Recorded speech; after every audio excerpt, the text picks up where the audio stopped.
Hey guys, welcome back to Moonlight and Sleepless. Tonight we're diving into one of those deceptively boring, quietly fascinating Greek myths.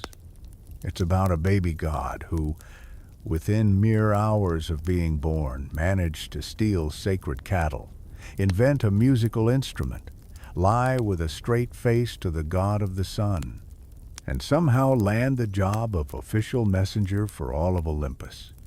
Also, yes, we'll finally get to the part where he decides his shoes should be able to fly. So, before you get comfortable, take a moment to like the video and subscribe. But only if you genuinely enjoy what I do here.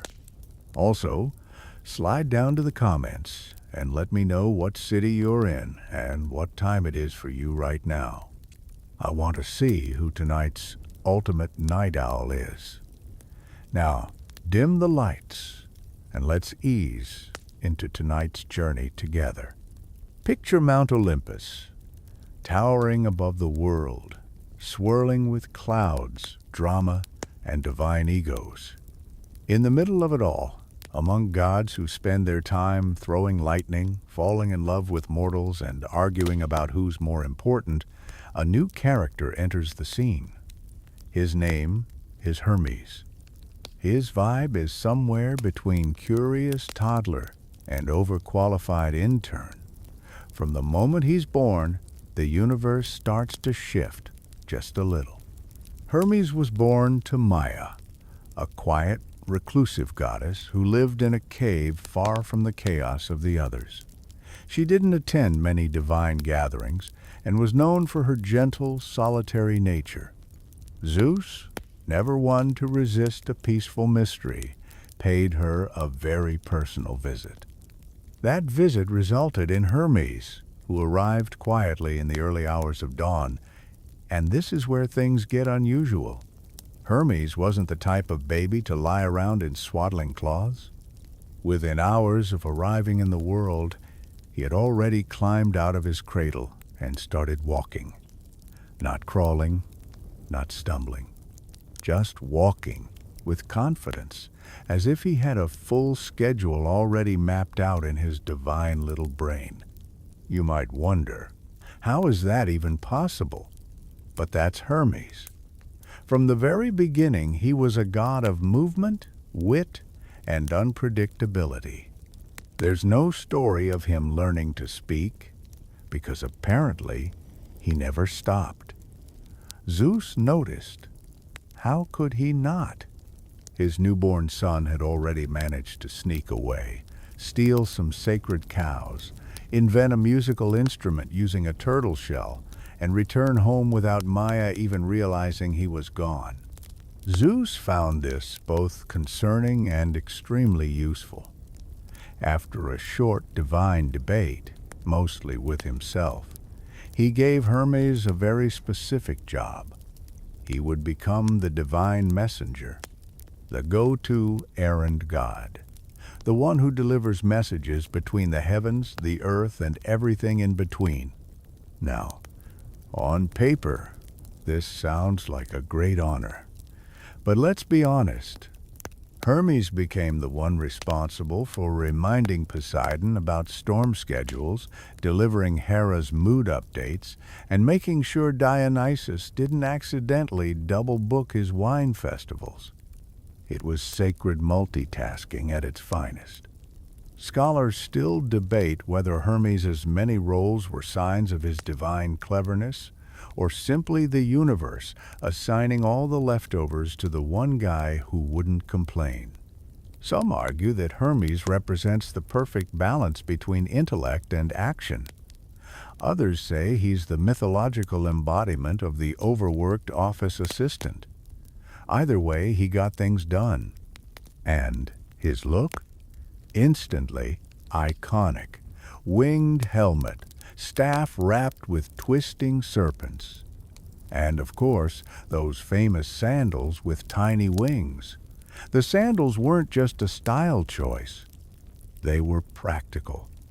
Hermes had places to be, and he was not about to walk like a mortal.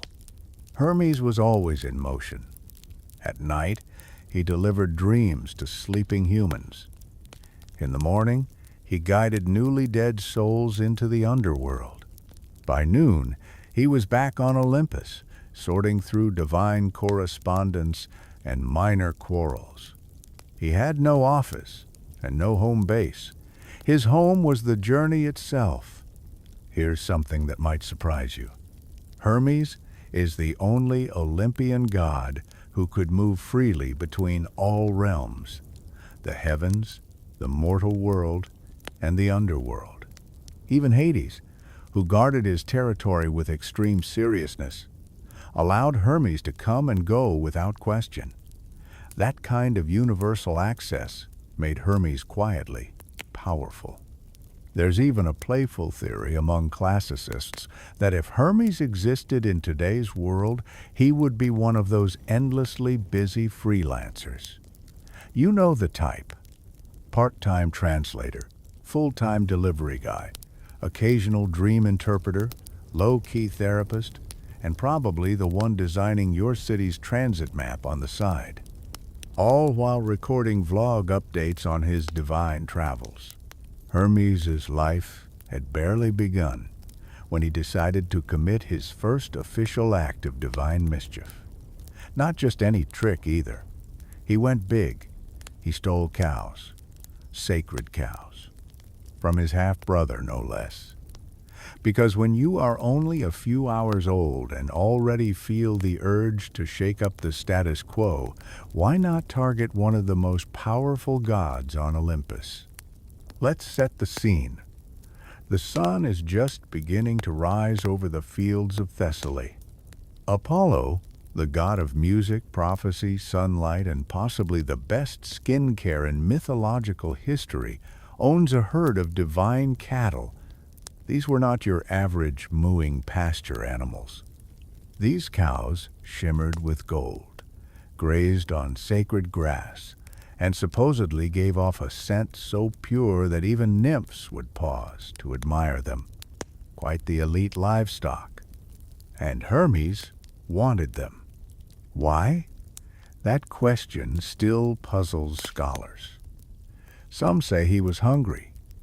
Others believe it was a test of wit, a proof of concept for the kind of god he was meant to be. One slightly unhinged theory claims Hermes wanted to mess with Apollo just to see what would happen. Regardless of motive, the plan itself was genius. See, Hermes didn't simply sneak into the field and lead the cows away. He developed a plan with layers. First, he made himself a set of sandals out of bark and soft leaves. These sandals would blur his footprints, leaving behind nothing clear to follow. Then came the real twist. He led the cows away, walking backwards. That way their hoofprints pointed in the wrong direction, creating a trail that would confuse even a seasoned tracker. To make things even more complicated for anyone trying to follow him, Hermes tied sweeping branches to the cows' tails, which erased their footprints as they moved. The whole thing was so methodical, so carefully executed, that it feels less like divine theft and more like a heist from an ancient detective novel. Apollo, upon discovering his prized cattle missing, was furious. He stormed across fields, skies, and possibly a few towns, demanding answers. Most gods shrugged. A few rolled their eyes. Some, it is said, chuckled quietly behind their goblets of nectar, but eventually Apollo tracked the trail to a cave. Inside, he found something completely unexpected. A baby, wrapped in swaddling cloth, asleep, snoring softly. Hermes had returned from his cattle quest, crawled back into his cradle, and was now pretending to nap like nothing had happened. He even had his thumb in his mouth for extra effect. Apollo stared. Hermes, blinking innocently, denied everything. He claimed he had been in the cave the whole time, that he was a newborn, barely capable of sitting up, much less walking off with an entire herd of livestock. Apollo was not convinced. He picked Hermes up and carried him straight to Mount Olympus, demanding a hearing before Zeus. There, in front of all the major gods, Apollo laid out his accusations.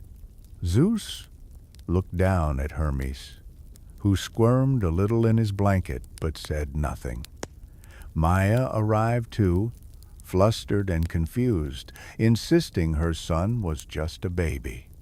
And then Hermes played his card. Rather than argue, he reached under his blanket and pulled out something no one had seen before.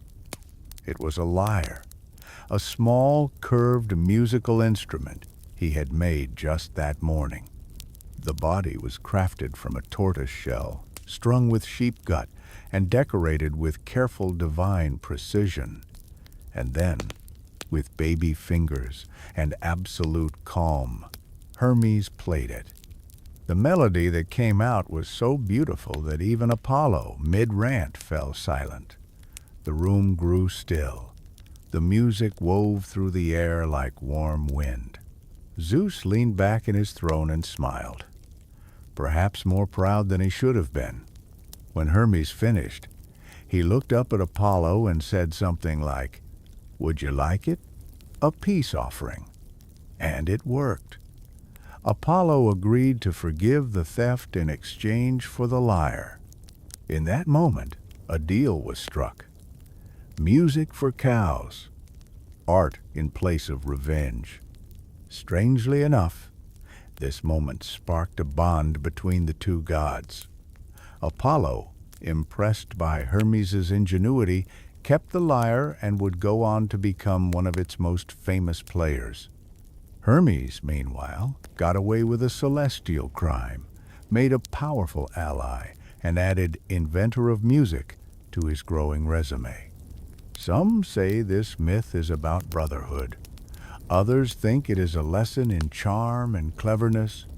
There are scholars who argue the lyre represents communication, and Hermes giving it to Apollo symbolizes the passing of divine language from trickster to artist.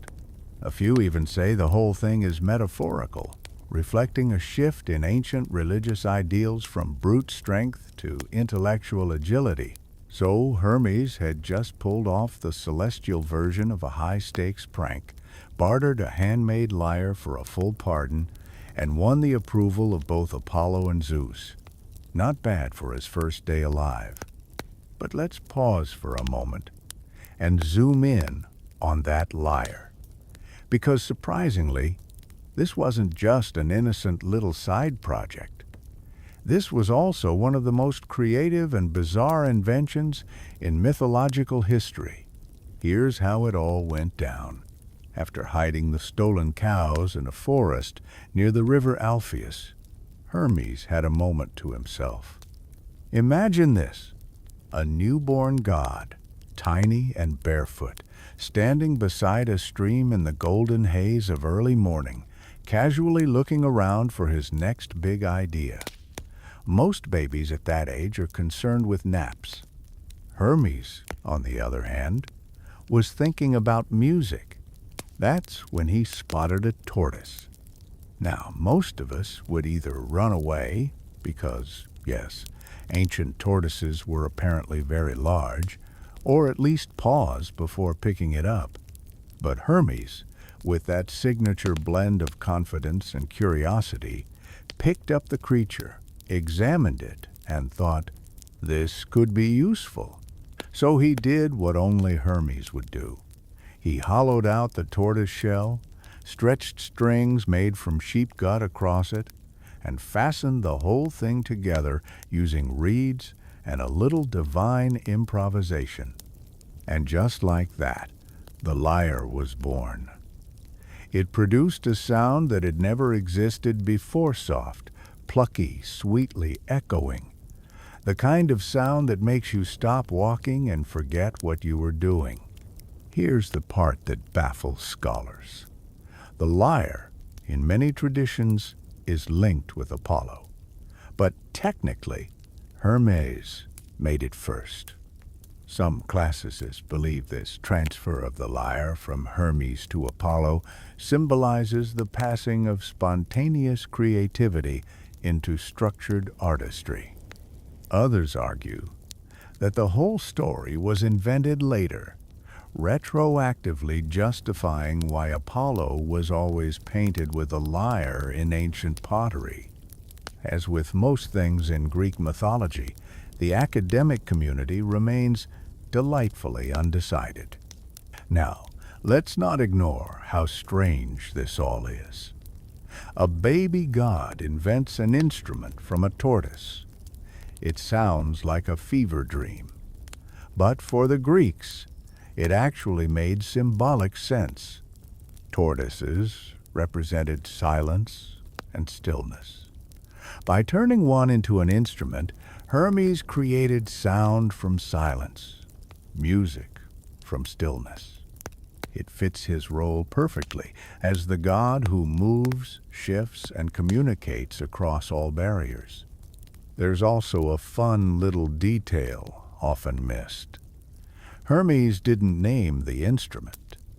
That part came later. But from the very beginning, he knew it had power. Even before he used it to negotiate with Apollo, he played it for himself, softly, like a lullaby. You can almost imagine him sitting in that field, eyes half closed, strumming the first notes ever heard by gods or mortals. And here's a rare little gem of knowledge. Some ancient sources claim that the first lyre Hermes made had 7 strings, one for each vowel in the Greek language.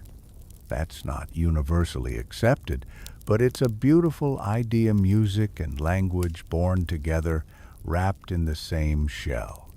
This moment is also one of the earliest examples of a recurring Hermes pattern. He creates tools, not just tricks.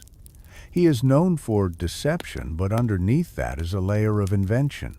He doesn't just escape problems, he solves them in ways no one expects. The lyre also marks the beginning of Hermes' long relationship with craftsmanship. Later myths describe him creating other items too, from clever locks to magical items, and of course, his winged sandals. But the lyre is special. It's gentle, intimate, and strangely out of character for a trickster god, and yet maybe that's the point. Hermes contains contradictions. He is not just speed and wit. He's also wonder. And as for Apollo, once he heard that music, he didn't stand a chance. His anger dissolved. Maybe it was the melody. Maybe it was the sheer absurdity of being serenaded by a baby. Either way, he agreed to the trade. The cows returned to their golden pastures. The lyre became Apollo's signature instrument. And Hermes? He learned something very important. Music is more persuasive than excuses. So far, Hermes had stolen sacred cattle, invented a musical instrument from a tortoise, and convinced the god of the sun to accept a song instead of an apology. It was, by all accounts, a successful first day on Earth. But what happened after that? What happens when a baby god pulls stunts so impressive that even Zeus raises an eyebrow? He got a reputation. And that's where things really started to get interesting. On Mount Olympus, reputation spread fast. The gods may have been powerful, but they were also frankly kind of gossipy. They loved a good story. Hermes became the new favorite topic. There were whispers by the ambrosia fountain, side eyes during nectar brunches, and probably more than a few, "Did you hear what the cave baby did?" moments. One goddess supposedly called him a troublemaker with a charming smile.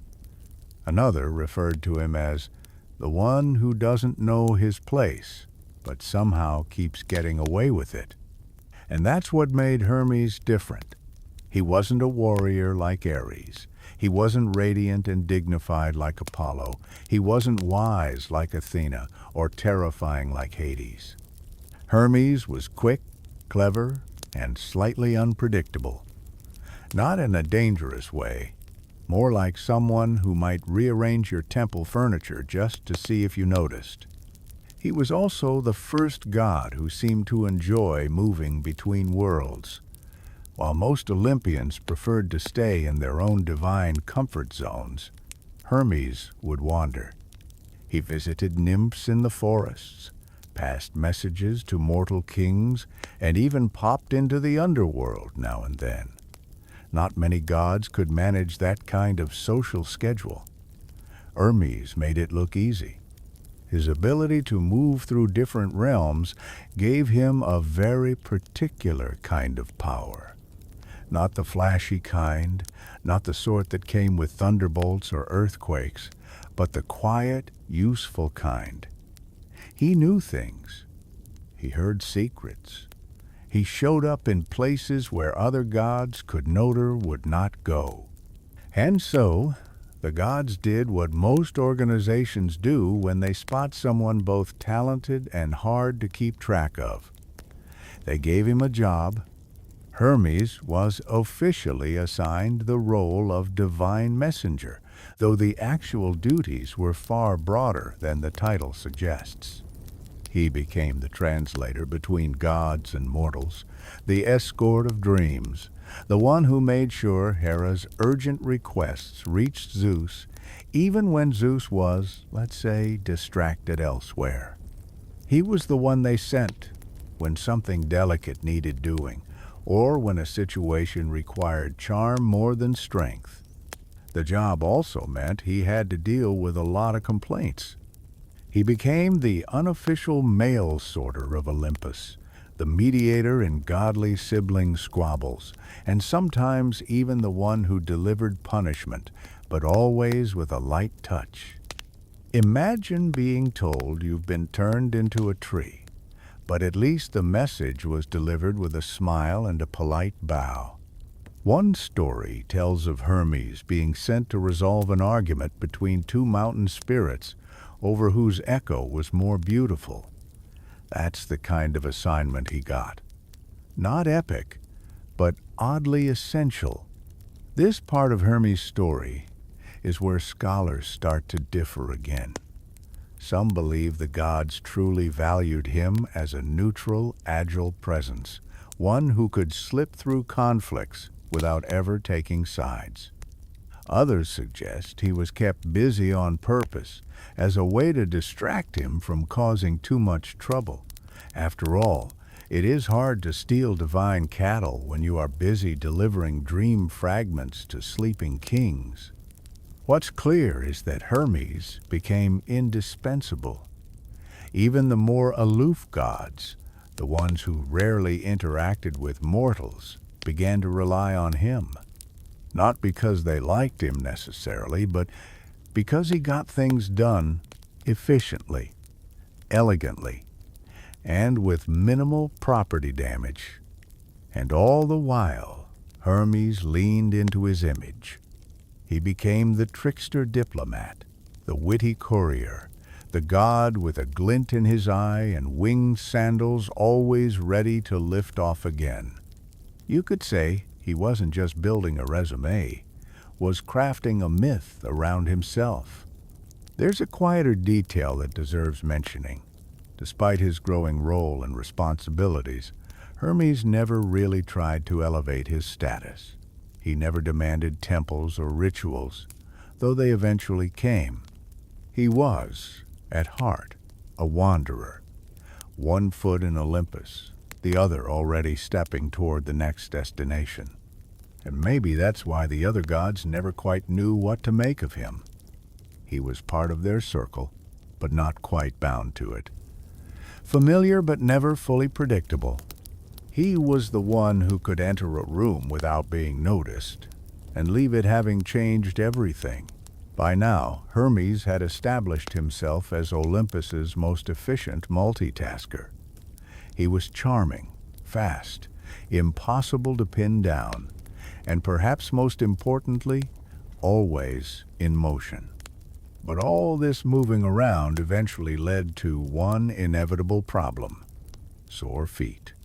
Yes, even a god gets tired when he's walking back and forth across heaven and earth, up steep mountains, down into the dark folds of the underworld, and across scorching plains filled with mortals asking for favors. Hermes did it all, and usually at a sprint. But doing all this barefoot? That was a step too far even for him. Which brings us to one of the most iconic accessories in all of mythology: the winged sandals. Now, these weren't just a fashion statement, they were a necessity. Imagine racing across Olympus in nothing but thin leather soles, dodging lightning bolts, outrunning storms, and weaving between divine egos. No cushion, no arch support, no shock absorption. Just your feet against the elements, and no divine spa waiting at the end. So Hermes, being Hermes, decided to solve the problem himself. He sat down one day, probably after delivering a message to someone ungrateful like Ares, and thought, there has to be a better way. What he came up with was simple but brilliant. He took a pair of sandals likely handmade, since Hermes was quite the little artisan, and began modifying them. The exact origin of the wings has been debated for centuries. Some say he plucked them from a swan that had just finished guiding the soul of a queen. Others believe they were gifted by Iris, the goddess of the rainbow and another divine messenger. There is even a version where Hermes simply spotted birds flying overhead and thought, that's it, feet but with feathers. What we do know is that the sandals weren't just decorative. They functioned. Once he strapped them on, Hermes could glide over land, skim across rivers, and soar just above treetops, low enough to stay unnoticed but high enough to avoid traffic. This was more than convenience. This was speed, amplified, and it came with an unexpected perk: freedom. No more trudging through mud or waiting for the ferry across the river Styx. With his new sandals, Hermes moved on his own terms. The sandals also changed how others saw him. He became the blur in the corner of a cloudy sky, the shadow flitting across a field, the breeze that passed before the news arrived. Mortals began to whisper about the flying god, the one whose feet never touched the ground.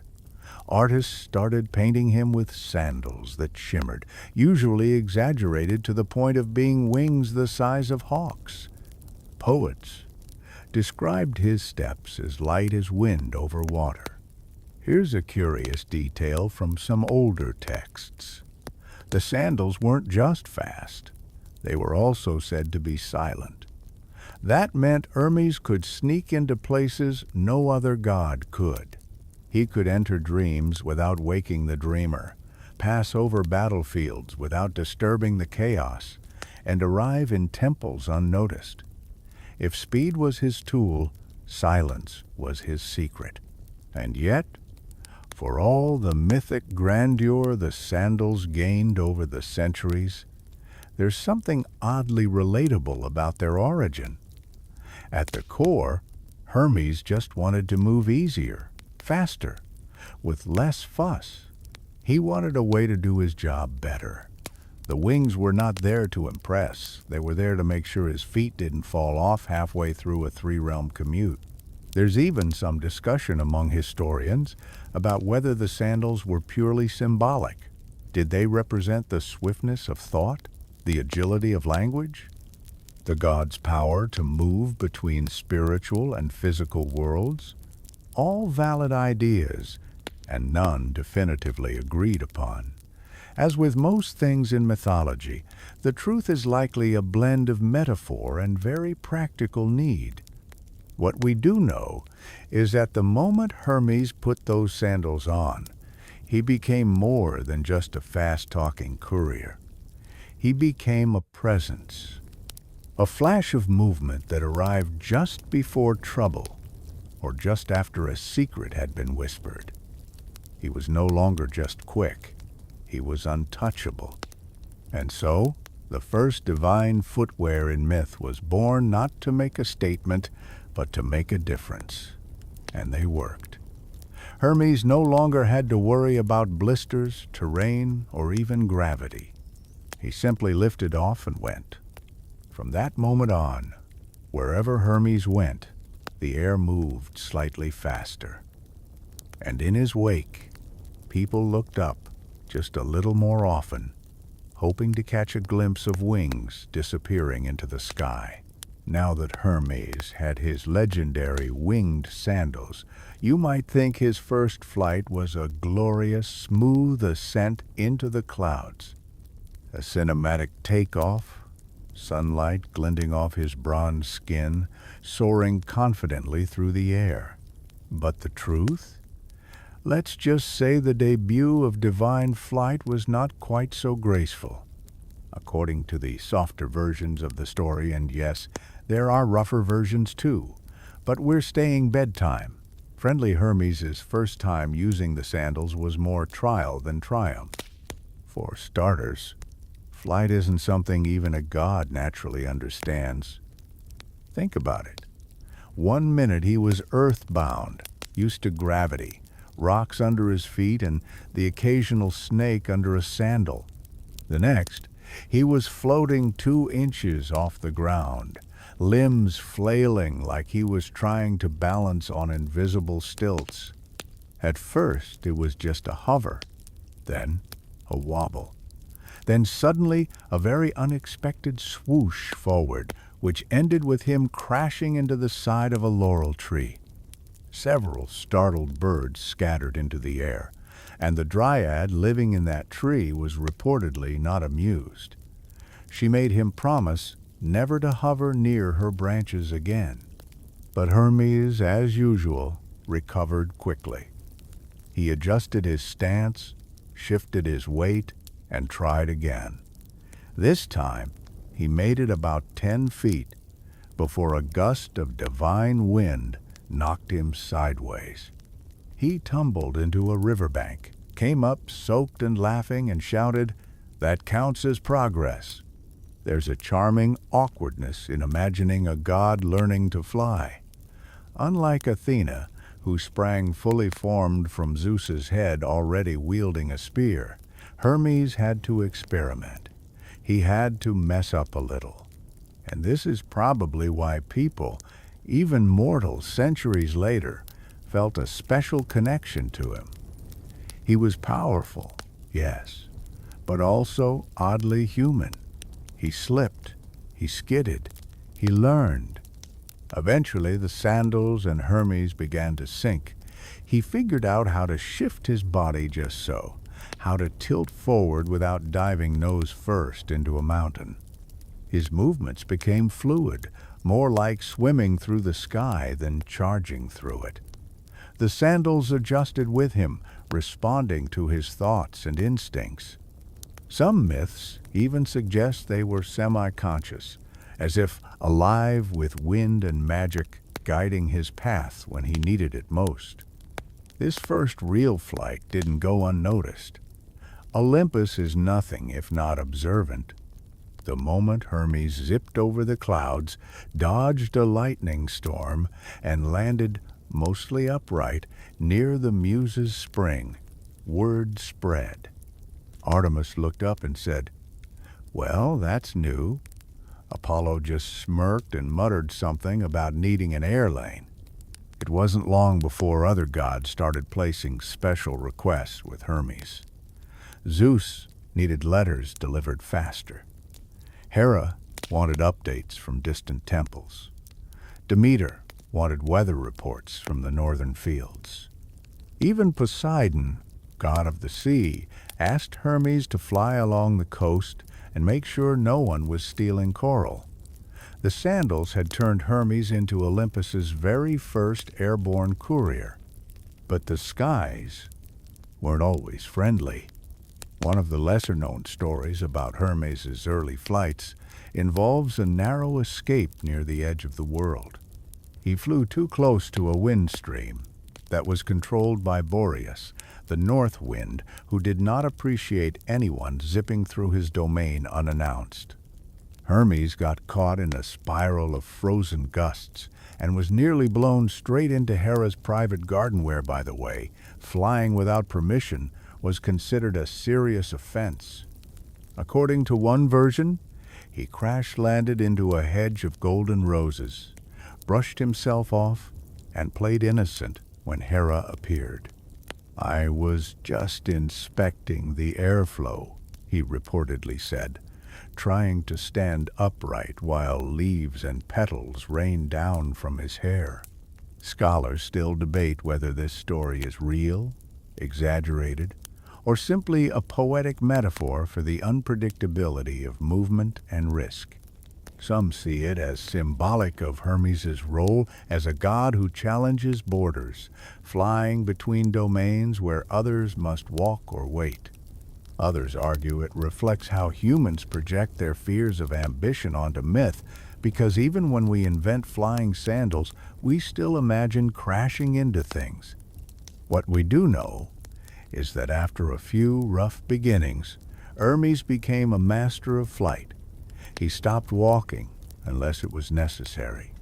Mortals began reporting sightings of a figure skimming across rivers, a blur that passed overhead, stirring the trees.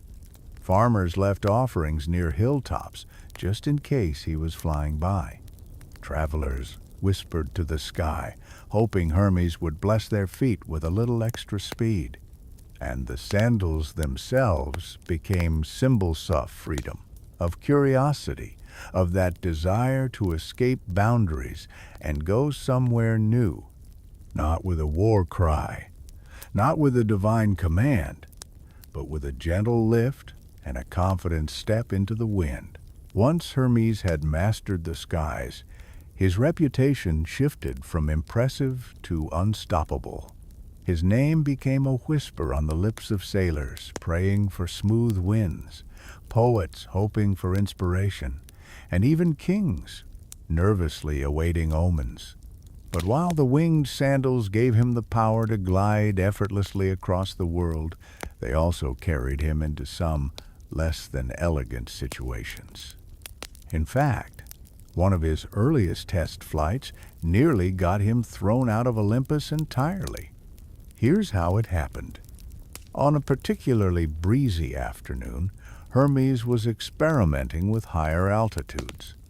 He had just learned how to bank left using only his knees and was trying to see how fast he could loop around Mount Helicon without bumping into anything divine.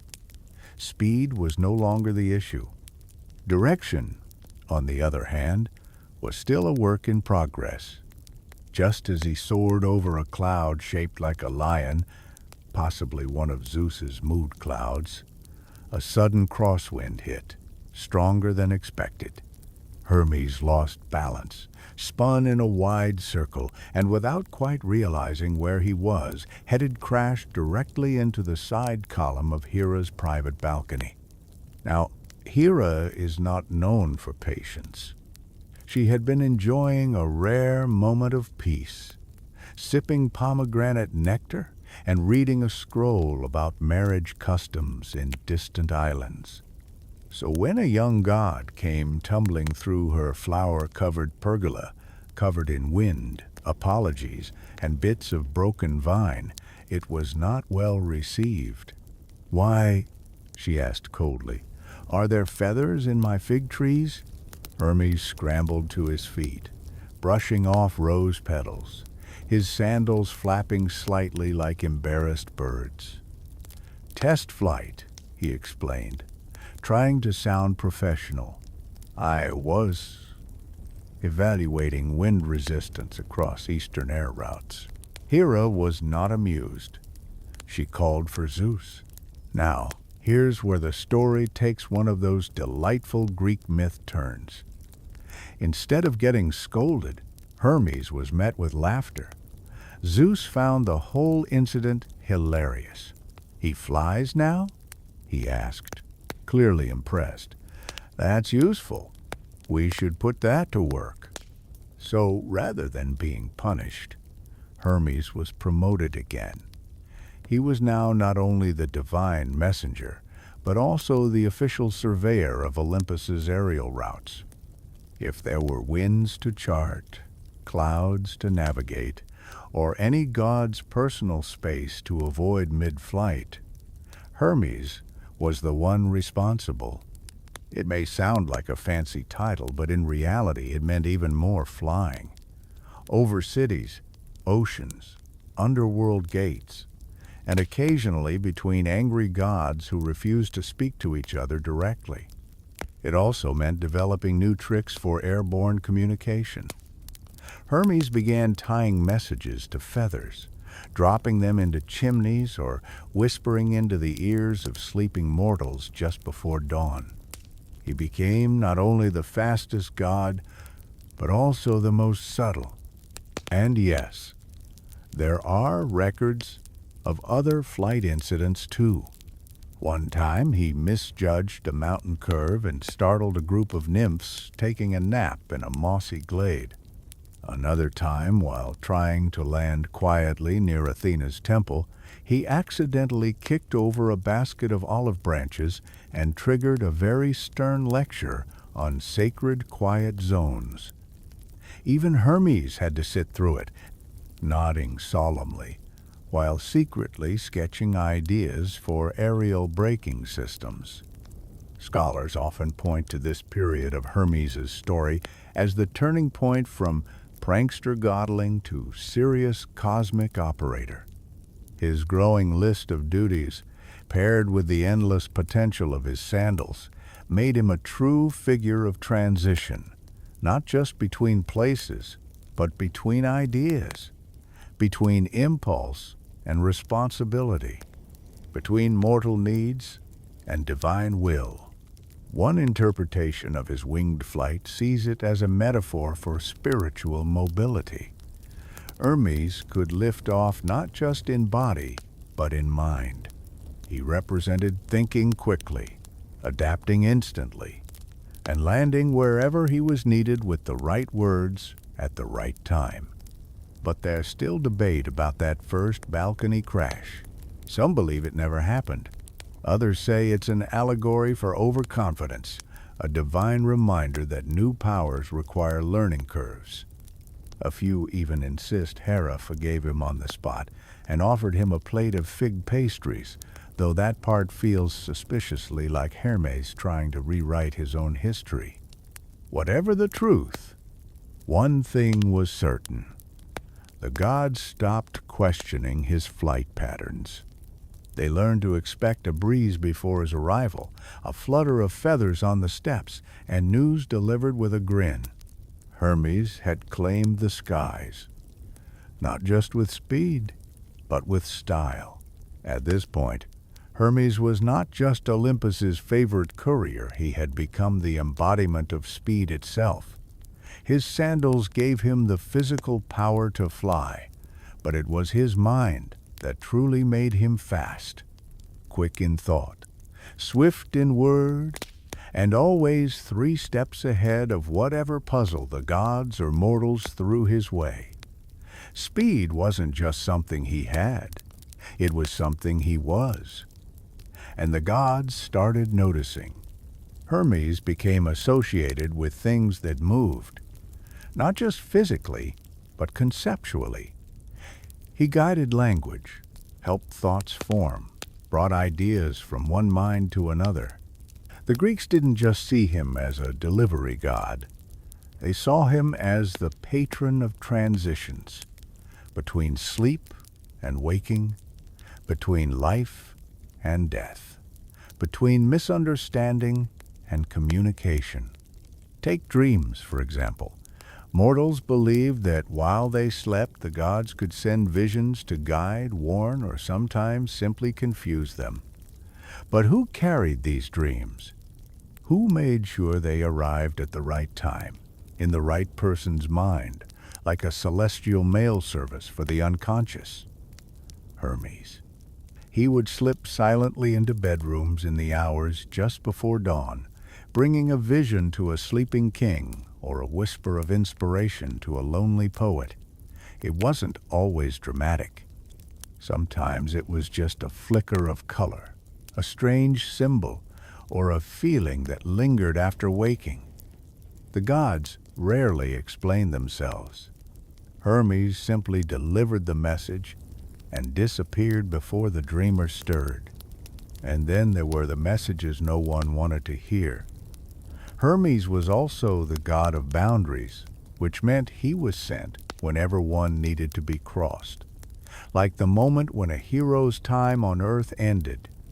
It was Hermes who gently took their soul and led it into the underworld. Not as a punishment, not with violence. Just a quiet, steady presence who showed them the path. A guide between worlds. This role of Psychopomp, as scholars call it, was not widely celebrated, but it was deeply important. Hermes didn't rule the dead. He didn't decide who lived or who perished. He simply showed the way. And somehow, that made him one of the most comforting figures in the ancient Greek imagination. Because when the moment came, you didn't want a warrior or a thunder-wielding god. You wanted someone calm, someone fast, someone kind. You wanted Hermes. Even today, this aspect of his myth lingers in art and language. You'll see old statues of Hermes standing at crossroads where choices are made. He watches silently, offering no clear answer, only the freedom to choose a direction. There's something elegant about how the Greeks placed all of this in one god. Movement, travel, communication, sleep, death, change. Hermes didn't just deliver news. He delivered transformation. And of course, he didn't stop there. Merchants began to pray to Hermes for luck. So did travelers, gamblers, pickpockets, and orators. He became the god of roads and crossings, of sudden ideas and last-minute rescues. People lit small fires at road intersections in his honor. They left coins or bits of food just in case he happened to be passing by. There's a delightful oddity in all of this. Hermes never asked for worship. He didn't build temples or command followers. Yet somehow, his presence spread further than almost any other god. He was never the center of ceremonies, but he was always part of the process, like the wind at your back, helping you along but never asking for thanks. And maybe that's why he never stayed in one place. Hermes didn't live in a palace. He didn't settle down with a kingdom or even a favorite city. He was always between things, between conversations, between moments, between heaven and earth. Scholars have long debated how Hermes managed to represent so many domains without losing his core identity.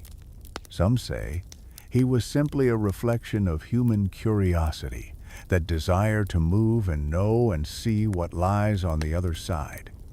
Others argue that he symbolized the trust we place in the invisible language, memory, thought, change, things we rely on every day, even if we cannot hold them. Either way, the conclusion is always the same. Hermes is motion, not just of the body, but of the soul, not just of the wind, but of the mind. And somewhere in the night, when a dream drifts quietly into your sleep, or a thought arrives before you can explain it, that may be Hermes too. By now, Hermes had mastered air travel, music, persuasion, dreams, and diplomacy. His calendar must have been packed tighter than Zeus's thundercloud storage. But there was still one job on his divine resume that few people talked about, and yet it might be his most poetic role of all. Hermes was also the one who guided souls after death. This wasn't a job filled with trumpets or torches. There was no ceremony, no audience, no grand chariots, just Hermes, the knight, and a single soul walking beside him. The Greeks had a name for this role, Psychopomp. It sounds dramatic, but it simply means soul guide. He wasn't the judge nor the ruler. That was Hades' job. Hermes didn't decide where souls ended up. He just helped them get there, gently, quietly, often unnoticed. It's strange when you think about it. The god of speed and trickery, the one with wings on his feet and pranks in his pockets, also served as a gentle escort to the afterlife. But perhaps that's exactly why he was chosen. Death was frightening, uncertain. Hermes made it feel less so. He arrived not like a shadow, but like a breeze. He didn't knock. He simply appeared, offering his hand, and led the soul forward with steady steps.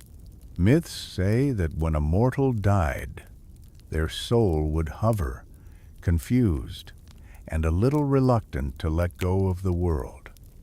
Then Hermes would come, not in a rush, but with calm certainty.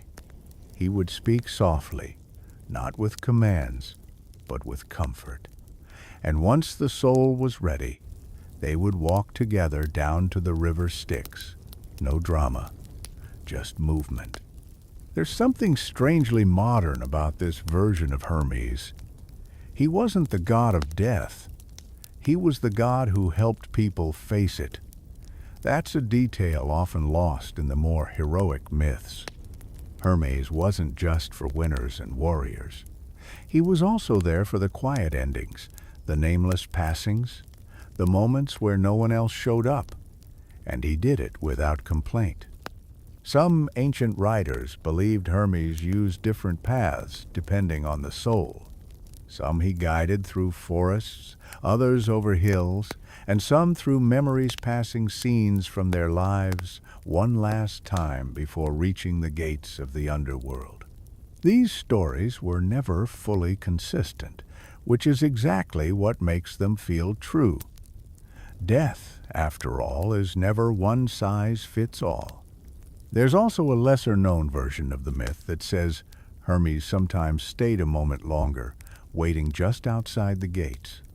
He wouldn't cross the threshold that was Hades' realm, but he would linger in case the soul had a final question. No answers, just presence. A companion in the in-between. Historians still debate whether this part of Hermes' role was added later to soften his image, or whether it reflects something older in instinct to place kindness at the very edge of fear. Either way, it stuck. Even now, depictions of Hermes often include a small gesture, a hand resting lightly on a shoulder, a calm gaze, a steady stride leading the way. And as always, he never lingered. As soon as the soul was delivered, Hermes would rise again, sandals fluttering, already on his way to the next task. Back to Olympus, to the mortal world, or maybe into someone's dream. He never stayed where he was. His job was not to dwell, it was to carry. This also explains why he was one of the only gods allowed to move freely in and out of the underworld. Hades tolerated almost no visitors, but Hermes was different. He never tried to interfere, never judged, never wandered where he wasn't invited. He simply arrived, did what was needed, and left. It's one of the most consistent themes in his mythology. Hermes appears, shifts things gently, then vanishes again, not as a storm, but as a breeze. Not to change your life, but to help you cross a line you were already approaching. And maybe that's what made him so uniquely trustworthy. He didn't demand offerings. He didn't wait to be summoned. He showed up when needed, then disappeared before you even realized you were safe. So, Next time you feel something shift quietly around you, a thought arriving, a sudden comfort, a glimpse of peace, where there should have been fear maybe, just maybe, Hermes was passing through. For all his role's messenger, inventor, soul guide Hermes was also known for something a little more chaotic: gossip, flirtation, whispers behind sacred columns. Yes, even the winged-footed diplomat had a reputation for stirring up divine drama, and not always with words. Because if there was one thing Hermes did with the same ease as flying, it was attracting rumors. The stories varied wildly. One day, he was spotted laughing with Aphrodite near a silver spring. The next, he was accused of charming a nymph out of her favorite earrings. In a world where every god had their scandals, Hermes didn't dominate the headlines, but his name appeared just enough to keep things interesting. Always on the edge of something spicy, never quite caught in the center. Let's talk about Aphrodite for a moment. According to certain versions of myth, Hermes and the goddess of love had a child together, Hermaphroditus, a being who would later come to represent the union of masculine and feminine traits. Whether this myth is about balance, beauty, or just a poetic explanation for ambiguity, historians continue to debate its deeper meaning. Some even argue the story evolved over time to reflect changing social ideals about gender and identity. But one detail remains consistent: Hermes and Aphrodite together created something rare, something fluid. Then there's the story of the nymph, Penelope, not to be confused with the wife of Odysseus. This Penelope supposedly caught Hermes' eye while tending to a sacred olive grove. Some versions say they fell in love and had children. Others say Hermes visited once, left a poem on her pillow, and was never seen again. Classic Hermes. And it wasn't just love stories. Hermes was the god of communication, which meant he was deeply entangled in the web of divine information. He knew who argued, who made up, who borrowed whose chariot and never returned it. He wasn't a gossip in the malicious sense, but he had access. And like any good trickster, he knew exactly when to use it. He also had a habit of showing up at awkward moments. One myth mentions him arriving uninvited to a feast thrown by Dionysus, not to crash the party, but to retrieve a love letter accidentally left behind by Apollo. Of course, Hermes didn't just take the letter. He read it first, twice. That's the kind of mischief he embodied, not cruel but clever, not dangerous but inconvenient. The gods tolerated it because Hermes rarely pushed things too far. He skirted boundaries, danced around rules, but always knew where the line was. And if he crossed it, he did so with a smile that made it very difficult to stay mad. Some mortals even claimed that Hermes visited them in disguise. A handsome stranger who gave excellent advice, then disappeared. A traveler with a charming laugh and oddly well-shaped calves. Whether these stories were true or the result of sleep deprivation, they added to the mystique. Academics still argue over how much of Hermes' romantic record is mythology and how much is projection. In literature, the trickster is often given an aura of mystery and temptation. Hermes, being one of the earliest and most developed trickster figures, naturally collected these traits. Whether he earned them or not is still unclear. There's even one account, rarely mentioned, in which Hermes falls in love with a mortal who never notices him. Instead of intervening, he writes poetry, and scatters it in her dreams, watching silently from the edge of her village. Some say this was his most human act, loving, without needing to be loved back. Others think the story was invented by a later poet trying to soften his image. But in all these tales, one thing is certain. Hermes never stayed in one place long enough to be pinned down. He was the breeze that passed, the glance from across a room, the letter that arrived without a name. His romantic legacy is not one of epic unions or tragic heartbreaks. It's something lighter, more fleeting, but still deeply woven into his myth. And perhaps that's why he remains so intriguing. Not just for what he did, but for what he almost did. The unspoken things, the nearlies and maybes, the half-remembered smile on the road at twilight. Because with Hermes, the moment you try to define him, he's already somewhere else. Hermes may have soared through skies and slipped between worlds, but not every chapter of his life was glamorous. There was a time, yes, even for him when he got grounded. Not metaphorically, but quite literally, sent down from Olympus to take a little break. The reason? Let's just say Zeus was not amused. You see, Hermes had developed a bit of a habit. It started small, rewriting official messages to make them sound funnier, delivering prophecies with a wink and a sarcastic flourish, swapping out sacred scrolls for riddles just to see if anyone noticed. It wasn't malicious, it was just Hermes being Hermes. But eventually, one of his tricks involved Poseidon's prized trident being temporarily relocated to a mortal fisherman's hut as a prank. That one pushed Zeus over the edge. So what do you do with a god who's too clever for his own good? You give him a humbling assignment.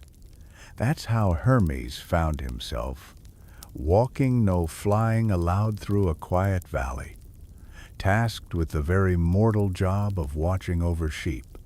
Yes, the god of speed became a shepherd. At first, Hermes thought it would be boring. He expected long days of sitting under trees, counting fluffy clouds and fluffier animals.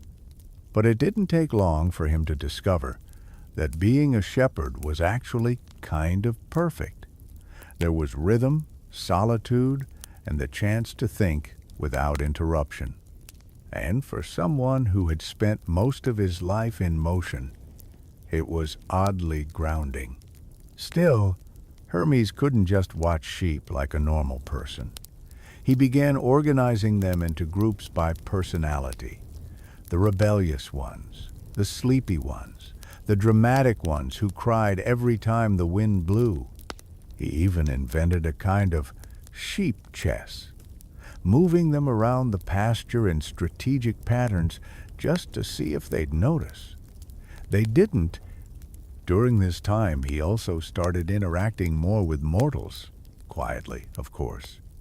Disguised as a young herdsman, he wandered from field to village, listening, learning, occasionally slipping a lost traveler the right path home, or placing a lucky coin near someone's foot. He found that among humans, his mischief caused less damage and sometimes even helped. One story tells of Hermes teaching a poor farmer how to win a contest of wits against a nobleman, using nothing but wordplay and a riddle about onions. Another tale has him tricking a group of bandits into giving back stolen grain by impersonating a ghost and rearranging their camp every night until they were too terrified to stay. These quiet victories never made it into the grand epics, but they built his legacy in a different way. Hermes became known not just as a god of great power, but as a companion to cleverness, a protector of the quick-minded, a champion of wit. Eventually, Zeus called him back to Olympus, perhaps because the punishment had worked, or perhaps because he realized that Hermes, even when grounded, had found new ways to be useful. The sheep were healthier than ever, the mortals more amused. And Hermes? He had found something unexpected: patience. Some scholars argue that this episode in Hermes's myth marks a turning point, the moment he matured just slightly. Not because he stopped being playful, but because he learned how to shape that playfulness into something purposeful. Others believe it was simply a narrative pause, a way for storytellers to explore what happens when speed is forced to slow down. Either way, the image of Hermes as a shepherd lingered in art and poetry. He was still the winged god, the divine courier, the dream walker, but also, occasionally, the one who sat on a hillside, watching clouds drift past while a lamb nibbled his sandals. And maybe that balance is what made him so enduring. He could walk with gods, or sit with sheep, deliver prophecies, or play tricks with shadows. He never lost his cleverness, but he learned how to wait for the right moment to use it. So the next time you find yourself in a quiet moment, surrounded by nothing but wind and thought, imagine Hermes there too, not flying, not rushing, just watching, smiling slightly, letting the world turn on its own for once. If the gods of Olympus were a high school, Hermes would be the kid who never studied but always aced the test, then sold the answers to 3 different classmates all, while managing to prank the principal and sneak snacks into gym class. He didn't fight with muscle like Ares, or argue in speeches like Hera. Hermes solved problems with what can only be called divine-level street smarts.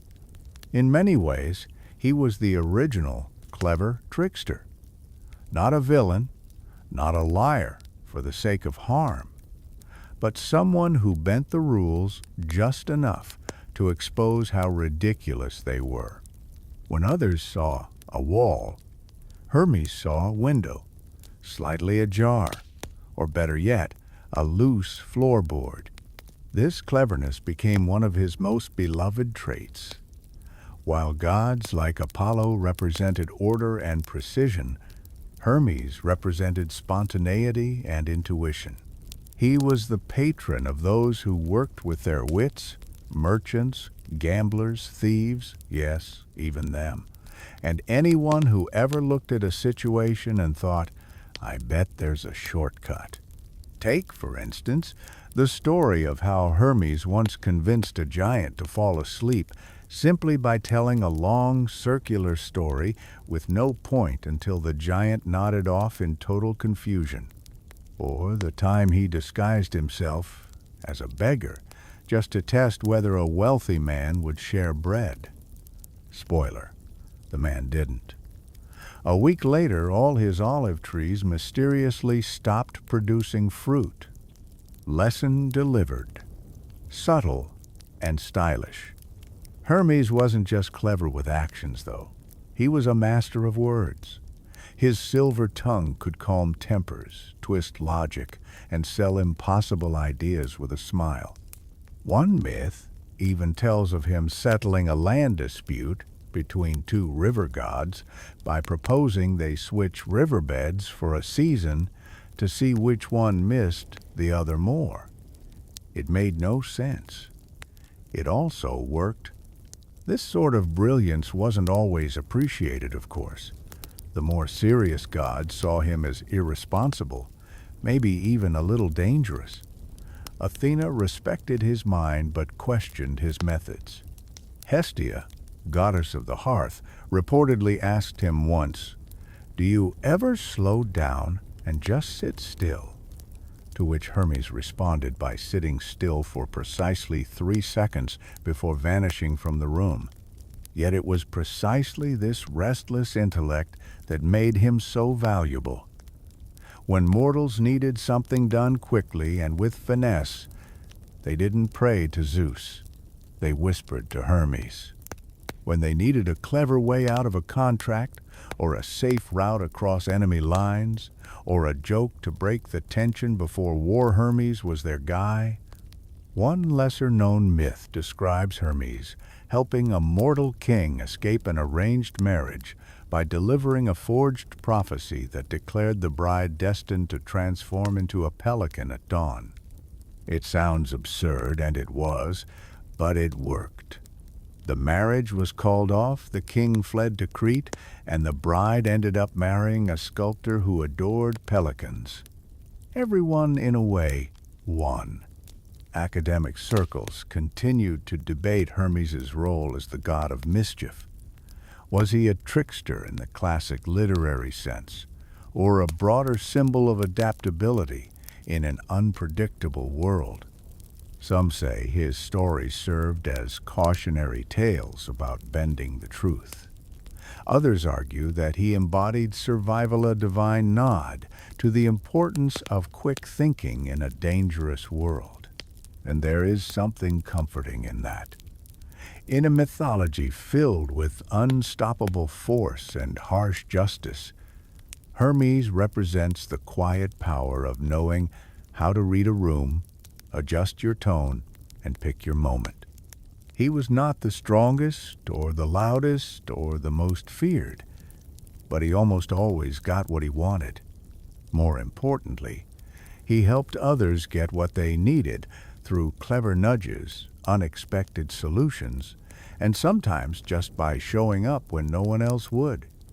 His cleverness was not about superiority, it was about possibility. Where others saw obstacles, he saw opportunity. Where others stalled, he improvised. And maybe that's why he continues to resonate not as a symbol of rebellion, but as a reminder that sometimes intelligence is the greatest form of grace. So, if you've ever pulled off something smart at the last second, slipped through a tight spot with a quick word, or turned a bad day into a good story, you might just have Hermes smiling over your shoulder. For most gods, greatness came with thrones, temples, or thunderbolts. But Hermes? His power lived in movement, in motion, in the spaces between events. While others clashed in epic battles and left behind scorched earth or marble ruins, Hermes simply passed through, always watching, always working, always a little too fast to catch. And somehow, he was everywhere. This became especially clear during the many divine squabbles known affectionately as the times when gods couldn't get along. Olympus, for all its glimmer and glory, was not exactly a place of peace. The gods argued a lot over territory, love interests, music contests, and who left a golden apple at a wedding. When divine egos collided, they clashed in ways that made earthquakes feel like polite reminders.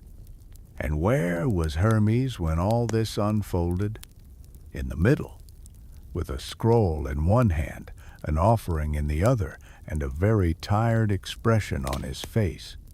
He wasn't the one throwing punches or summoning storms, but he was always present-slipping between camps, delivering messages, negotiating ceasefires, and occasionally picking up whatever pieces the gods left behind. One of his lesser-known duties was serving as an unofficial neutral party during divine conflicts. He was the only one trusted enough to carry both Hera's complaints and Zeus's denials. The only one who could sit with Apollo one morning, then fly to Artemis by dusk with an explanation slightly rewritten to sound more poetic. He did this not because he loved drama, but because he was remarkably good at navigating it. He understood nuance. He could interpret a vague prophecy, soothe a wounded ego, and deliver a divine ultimatum with just enough charm to avoid total disaster. There's a well-circulated story that during a particularly awkward standoff between Athena and Poseidon, something about temple funding and a sacred olive tree, Hermes managed to convince both parties to take a break by organizing an impromptu poetry competition. The winner?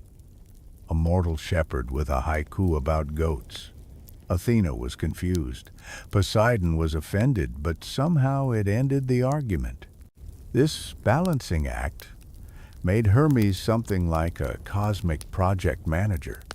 He scheduled, smoothed, and soothed. He ensured Olympus functioned, not because the gods agreed, but because someone was keeping things from exploding completely.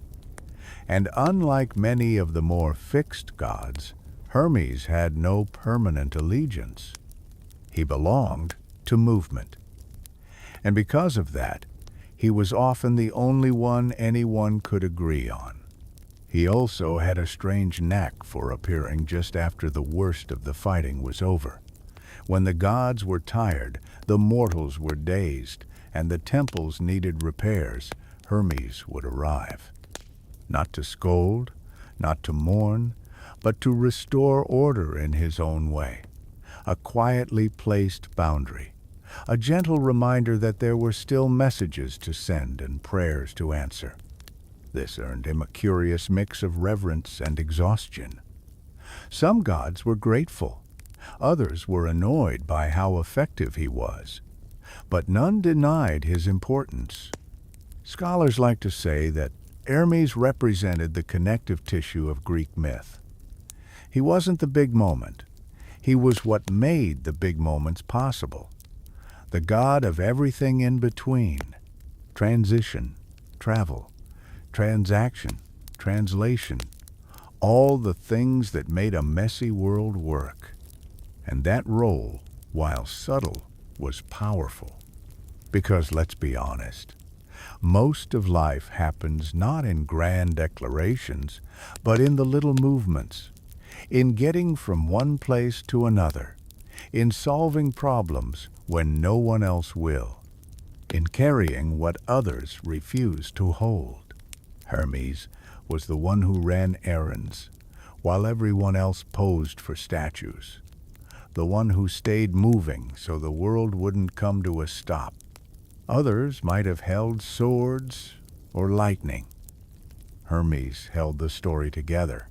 You've seen Hermes zipping through myth after myth, solving divine messes, guiding souls, delivering messages, and basically keeping Olympus from collapsing under the weight of its own drama. But what's perhaps most surprising is that his influence didn't stay locked in the world of myth. The legacy of Hermes's winged sandals, clever mind, and restless spirit managed to travel even further into art, literature, fashion, and yes, even your favorite sneaker brands. Let's start with those sandals. The image of Hermes with wings on his feet became so iconic that it transcended mythology. Ancient Greek vase painters loved depicting him mid-air, sandals barely touching the ground, one hand outstretched, cloak fluttering behind. The symbolism was clear: movement, speed, flight, and freedom. And even though other gods also flew, none did it with quite the same style. Centuries later, Renaissance painters picked up the thread. In their works, Hermes, sometimes called Mercury, in his Roman version was often shown gliding through the clouds, winged sandals glowing, head tilted just slightly as if listening for the next message from Zeus. His posture always suggested momentum. Even when standing still, he looked like he was about to take off again. And then came the poets. Hermes became a muse for those who loved transitions, who wrote about messages not just delivered, but discovered. In literature, he morphed into a symbol of wit and movement, of ideas taking shape, of unseen forces guiding a story's twist.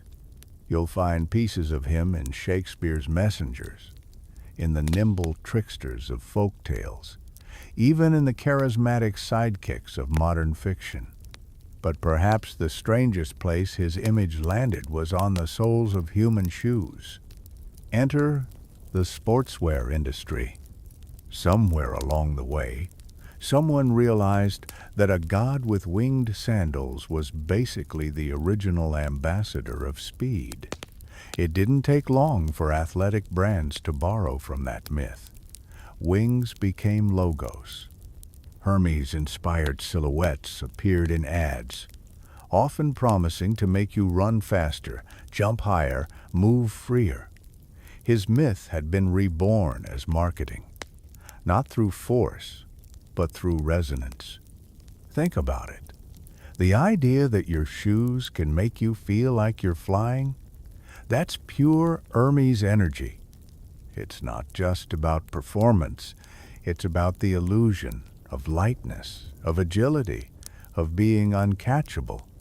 And the influence didn't stop there. In fashion, winged accents became visual shorthand for cleverness and motion. Designers named collections after him. Sculptures of Hermes appeared in parks, airports, and university campuses. Even NASA once nicknamed a spacecraft concept Hermes, believing that if anything could guide us between worlds, it would be the spirit of the god who had already done it. But of course, these reinterpretations are modern shadows of something older, something softer. At its core, the symbol of Hermes has always been about moving forward, not just in a sprint, but in thought, in story, in invention. He represents the human need to go beyond where we are to communicate, to connect, to cross boundaries. No one else dares to cross. Whether it's a literal road or a mental block, Hermes whispers, "Try anyway." Some scholars believe his enduring presence comes from that very spirit. He was never the strongest or the loudest, but he was the one who moved, and that movement made everything else possible. Even today, when we speak of a messenger or describe someone as having a mercurial, mind-quick, changeable, clever, we're echoing the legacy of Hermes. When a creative idea arrives out of nowhere, when a letter changes a life, or when you lace up your shoes before a long journey, there's a flicker of his myth beneath the surface. Because Hermes didn't just leave behind stories, he left behind momentum. And in every place where something crosses over between thought and action, between person and person, between past and future, he might still be passing through, sandals whispering across the wind. After all the stories, flights, mischief, negotiations, pranks, inventions, and poetic escapes, one question still floats quietly in the background, like the wake of his passing breeze. Why was Hermes always on the move? Not just physically, with sandals that kissed the clouds, but mentally, emotionally, even mythologically. Why was he the god who never stayed? Some myths hint at answers. They speak of Hermes as the god of liminality, the in-between, not of fixed temples or rigid doctrines, but of thresholds. The doorway, the road, the uncertain pause between one step and the next. He didn't rule over land or sky or sea. He ruled over the movement between them. It's easy to overlook what that really means. While Zeus struck fear and Athena demanded order, Hermes represented something quieter, yet just as essential, motion with purpose. He didn't move for chaos. He moved because something needed doing. A message to carry, a soul to guide, a joke to deliver, a journey to begin. But there's also something deeper. Hermes was not just in transit, was transit. A living embodiment of curiosity, of reaching out, of making contact. Whether between gods and mortals, dreams and waking life, life and death, his task was always the same, to connect. And connection is never still. One of the more philosophical interpretations of Hermes paints him not only as the god of travelers and merchants, but also of change itself. Not the explosive, dramatic kind, but the subtle kind. The kind that turns a conversation into a new idea. The kind that transforms a decision into a destiny. The kind that arrives like wind invisible, but undeniable. This may be why Hermes rarely settles. Gods, like Hades, had their thrones. Apollo had his sacred groves, but Hermes? He belonged to no single place. His home was wherever something was about to happen. A beginning, an ending, a question, a threshold. Some say he was lonely, that a god always on the road must eventually feel isolated. But others believe the opposite, that Hermes understood connection so well because he lived in it constantly. Each person he visited, each realm he crossed, became part of the map he carried within him. And in that way, Hermes was always home. Even now, in a world far removed from Mount Olympus, Hermes' spirit lingers, not in shrines, but in the pauses between thoughts, in the quiet before a journey, in the sudden idea that pulls you in a new direction. He shows up in the small moments. The letter that arrives at just the right time, the stranger who offers help when no one else did, the laugh that breaks tension, the story that travels faster than expected, the first step that comes after fear.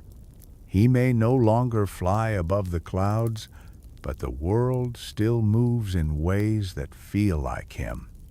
And perhaps that's the answer to the question. Why is Hermes always on the move? Because movement itself is divine. Because change is sacred. Because the story is never really finished. And now, the wings slow. The air softens. The night folds gently around you like the quiet sky that Hermes once flew through. Sandals whispering. Cloak trailing like a breeze that knows its way home. The stories may be filled with gods and symbols, but in this final stillness, it's just you, floating lightly on the edge of sleep. Let your breath fall into rhythm with the sky. Let the thoughts drift, not pushed, not pulled, just allowed to glide. Hermes has moved on to another place, as he always does, but the silence he leaves behind is warm, not empty. It is the stillness after motion, the hush after meaning. You are safe here. No messages left to carry, no roads that need walking, only the sound of still air and 1,000 tiny stars above nodding their quiet approval. Close your eyes. Let go of the day. The journey can wait.